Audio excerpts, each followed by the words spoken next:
Hello दोस्तों, कैसे हो आप सब। Welcome back to job university में। मैं प्रकाश। इस वीडियो में हम देखने वाले हैं एक आईबीपीएस क्लर्क की सैलरी स्लिप। ये न्यू ज्वाइनी की सैलरी स्लिप मैं आपको दिखाने वाला हूं। लेटेस्ट सैलरी स्लिप है। इन्होंने इसी साल यानी 2024 में बैंक ऑफ बड़ौदा में क्लरिकल पोस्ट में ज्वाइन किया हुआ है। देखिए, 12th बाइपार्टाइट सेटलमेंट होने के बाद सारे पब्लिक सेक्टर बैंक्स में जो स्टाफ है उनकी सैलरी इंक्रीज हो चुकी है। पीओ, क्लर्क, सब की सैलरी इंक्रीज हो चुकी है। पहले जो बेसिक पे रहता था क्लरिकल पोस्ट में वो 19,900 था, एंड अभी 12th बाइपार्टाइट सेटलमेंट के बाद जो बेसिक पे है 26,730 है।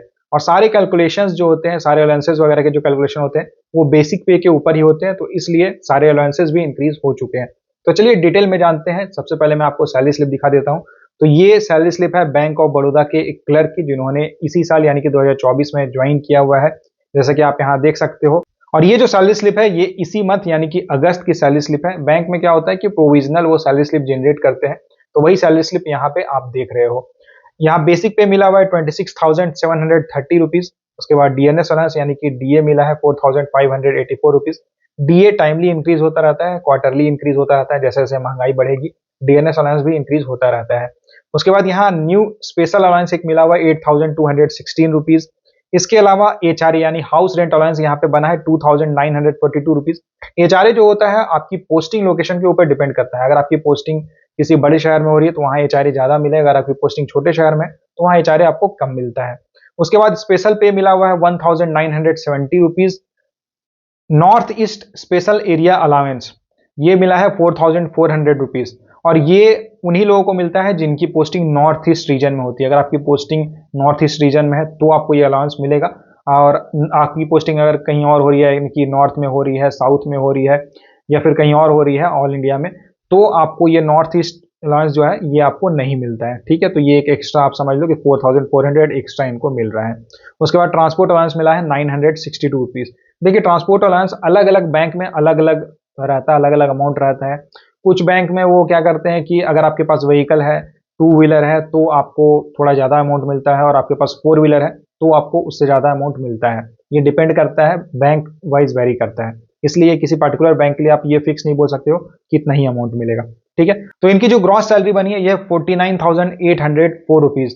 तो आप देख सकते हो लगभग 50,000, लगभग 50,000 इनकी ग्रॉस सैलरी बनी है। और ये एक न्यू ज्वाइनी की सैलरी स्लिप मैं आपको दिखा रहा हूं, मतलब इसी साल 2024 में इन्होंने ज्वाइन किया हुआ है और इनकी ये इतनी अच्छी सैलरी बनी है। डिडक्शंस की अगर बात करें तो देखिए, यहाँ पे एनपीएस का डिडक्शन हुआ है 3,328 रुपीज। और कुछ बैंक्स में पीएफ का भी डिडक्शन होता है, यहाँ पे पीएफ का डिडक्शन नहीं हुआ, हो सकता है कुछ मंथ्स के बाद पीएफ का डिडक्शन स्टार्ट होगा।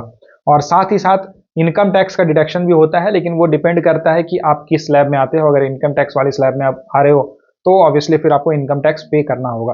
तो इनकी जो टोटल डिडक्शन हुई है वो है 3,328 रुपीज। अगर यहाँ इन हैंड सैलरी की बात करें, जो नेट पे बनी है, यानी कि जो आपके बैंक अकाउंट में जो अकाउंट में जो क्रेडिट होगी अमाउंट, वो है 46,476 रुपीज। इसके अलावा यानी कि ये जो सैलरी मिल रही है इसके अलावा भी आपको कई तरह के अलाउंसेस मिल जाते हैं, जैसे कि न्यूज़पेपर अलाउंस मिलता है 150 रुपीज पर मंथ। अगेन ये बैंक वाइज वेरी करता है, कुछ बैंक में ज़्यादा मिलता है, कुछ बैंक में कम मिलता है, तो ये कंप्लीटली बैंक वाइज वेरी करता है। और साथ ही साथ कुछ बैंक में आप ये क्वार्टरली ले सकते हो, कुछ बैंक में आप ये मंथली ले सकते हो।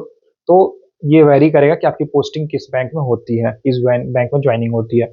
फिर कन्वेंस अलाउंस, जैसा कि मैंने आपको बताया कि कन्वेंस अलाउंस मिलता है, ट्रांसपोर्ट अलाउंस जो है सेम चीज हो गया। उसके बाद एनुअल मेडिकल रीइंबर्समेंट आप करा सकते हो। उसके बाद यहाँ पे जो बेनिफिट्स की अगर बात करें, अगर आप किसी पब्लिक सेक्टर बैंक में ज्वाइन करते हो क्लरिकल पोस्ट में, तो आपको मेडिकल फैसिलिटी मिल जाती है। और साथ ही साथ आपके जो डिपेंडेंट फैमिली मेंबर्स हैं उनको भी मेडिकल फैसिलिटी मिल जाती है। एक तरह का आप समझ लो कि हेल्थ इंश्योरेंस रहता है। हॉलीडे होम्स की फैसिलिटी रहती है, जैसे आप कहीं घूमने जाते हो और वहाँ पे बैंक के जो हॉलीडे होम्स अवेलेबल है, तो वहाँ पे आपको बहुत ही मिनिमम रेट में आप वहाँ स्टे कर सकते हो।